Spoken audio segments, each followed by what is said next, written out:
राधे गोविंदा जय जय राधे गोपाला, राधे गोविंदा जय जय राधे गोपाला, दीनानाथ गोविंदा अनाथ नाथ गोपाला, दीनानाथ गोविंदा अनाथ नाथ गोपाला, राधे गोविंदा जय जय राधे गोपाला, राधा लोला गोविंदा रास विलोला गोपाला, राधा लोला गोविंदा रास विलोला गोपाला, गोविंदा जय गोविंदा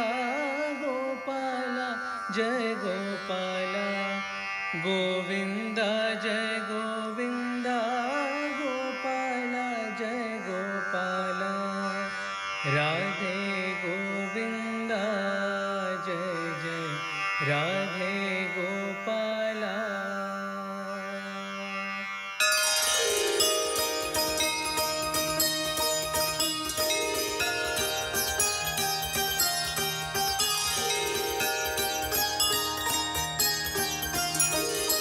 పుండరీక పుండరీక, ఎవరు స్వామి? నన్నే గుర్తుపట్టలేదా పుండరీక? నిన్నెప్పుడైనా చూసేనా లేక నిన్నెప్పుడైనా పిలిచానా? ప్రతినిత్యము గోవింద కృష్ణ మాధవ అని నన్ను కీర్తిస్తూ నిన్నెప్పుడైనా పిలిచానా అని ఎదురు ప్రశ్న వేస్తావేమిటయ్యా? అయితే నేను కీర్తిస్తున్న గోవిందుడివి నువ్వేనన్నమాట. ఇన్నాళ్లకు నా పిలుపు వినిపించుకున్నావన్నమాట. వినిపించుకోవడమేమిటయ్యా? నీ సంకీర్తనకి సంతోషించి పరవశించిపోయి నీకు దర్శనమిద్దామని వస్తే ప్రశ్నలు వేస్తూ కాలక్షేపం చేస్తావేమిటయ్యా? నేనెప్పుడు దర్శనమిస్తానా అని ఎదురుచూస్తూ నా దర్శనం చేసుకుని తరిద్దామని ఎంతో మంది భక్తులు తహతహలాడుతూ ఉంటే నువ్వు నేను వచ్చి పిలుస్తూ ఉంటే జాగు చేస్తావే? త్వరగా రా. పితృవాక్య పరిపాలకుడివి, సత్యవాక్య పరిపాలకుడివి నువ్వు. మాతృదేవో భవ పితృదేవో భవ అని ఉపనిషత్తులలో చెప్పినవాడివి నువ్వే కదా. మరి తండ్రి గారి సేవ చేస్తున్నానే, నేను లేచి వచ్చేస్తే వారికి నిద్రాభంగం అవుతుందే. నన్ను తండ్రి సేవ వదిలిపెట్టి రమ్మనడం ధర్మమా గోవిందా? ఇప్పుడు ధర్మాధర్మాల గురించి చర్చిస్తూ కూర్చుంటే నా దర్శనం కోసం తప్పిస్తున్న ఎంతో మంది భక్తులకి నా దర్శనం ఇవ్వకుండా ఇక్కడే ఉండిపోయి వారిని నిరాశపరచమంటావా? నా భక్తుడిగా ఇది నీకు ధర్మమా చెప్పు. నాకు దర్శనం ఇవ్వడానికి వేచి ఉండలేకపోతే నిన్ను చూడాలని, నీ దర్శనం చేసుకోవాలని తప్పిస్తున్న నీ భక్తుల దగ్గరికి వెళ్ళి వారికి దర్శనమిచ్చిన తర్వాతే రా స్వామి. నాన్నగారు దైవంతో సమానమే, వారి సేవ వదిలి రాలేను కదా గోవిందా. నా పరిస్థితి అర్థం చేసుకుని నువ్వే ఎలాగో సర్దుకుపోవాలి. నేనింకా నీతో మాట్లాడుతూ ఉంటే నాన్నగారికి నిద్రాభంగం అవుతుంది కదా. నన్ను తండ్రిగారి సేవ వదిలి రమ్మనడం ధర్మమూర్తివి నీకు తగునా గోవిందా? నువ్వు చెప్పింది సమంజసంగానే ఉంది పుండరీక. ధర్మాలన్నీ నేను ప్రతి అవతారంలోనే బోధించి ఆచరించిన వాణ్ణి. నిన్ను తండ్రి సేవ వదిలి రమ్మనడం భావ్యం కాదులే. ఇప్పటికైనా అర్థం చేసుకున్నావు స్వామి. నీకు శతకోటి వందనాలు.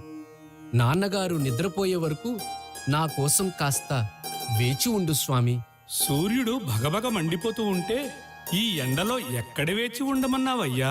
సకల సృష్టికి ఆధారభూతుడివైన నిన్నీ ఎండ తాకగలదా? నీకు బాధ కలిగించగలదా? అనంత కరుణామూర్తివి నీవని రోజూ నిన్ను కీర్తిస్తున్నానే. నా మీద కరుణించి కాస్త ఓర్చుకో స్వామి. సరే, భక్తుడు ప్రార్థిస్తే తప్పుతుందా? ఈ ఎండలోనే నిలబడతానులే. నీకు తప్పదు స్వామి. ప్రహ్లాదుణ్ణి రక్షించడానికి ఎన్ని బాధలు పడ్డావు? నువ్వు పడిన బాధల్ని భాగవతంలో చదివి ఎన్ని మార్లు నేను కన్నీరు కార్చానో. నా కోసం కొన్ని క్షణాలు అక్కడే ఉన్న ఇటుక రాతిపై నిలబడు స్వామి. నేను వచ్చేస్తాను. పుండరీక, నువ్వు కోరినట్టు ఇక్కడే ఈ ఇటుక రాతిపైనే నిలబడతాను. ఈ ఎండే కాదు, ఏ అగ్ని కూడా నన్ను తాకలేదు. నువ్వు చెప్పింది నిజం బంగారు. తండ్రి సేవపై నీకున్న భక్తి శ్రద్ధలు నన్ను ఎంతగానో సంతృప్తిపరిచాయి పుండరీక. స్వామి, అనంత కరుణామూర్తివి నీవని, నా విశ్వాసం సత్యమని రుజువు చేశావు. నా కోసం ఎండలో ఇటుక రాతిపై నిలబడి వేచి ఉండటానికి సిద్ధపడ్డావు. భక్తులంటే నీకు పంచ ప్రాణాలని ఇప్పుడు నాకు అర్థమైంది స్వామి. నాన్నగారు నిద్రపోగానే వస్తాను గోవిందా. నీ తండ్రి సేవ చెయ్యి. నువ్వు లేచి రావాల్సిన అవసరం లేదు. నేనే నీకోసం వేచి ఉంటాను. ఇక్కడే ఈ ఇటుక రాతిపైనే కలియుగాంతం వరకు నీ పేరు కలకాలం నిలిచిపోయేలా పుండరీక వరదడు పాండురంగడనే పేరుతో రంగా రంగా అని నన్ను కీర్తించే కోట్లాది మంది భక్తులకు కొంగు బంగారమై అనుగ్రహిస్తూనే ఉంటాను. ఈ ప్రదేశమే చంద్రభాగా నదీ తీరంలో పండరీపురం పేరుతో మహాపుణ్యక్షేత్రంగా ప్రసిద్ధమవుతుంది. కేవలం నామ సంకీర్తన చేసే భక్తుల్ని, తల్లిదండ్రుల సేవ చేసే భక్తుల్ని తరింపచేస్తూనే ఉంటాను. ధన్యోస్మి పాండురంగా, ధన్యోస్మి.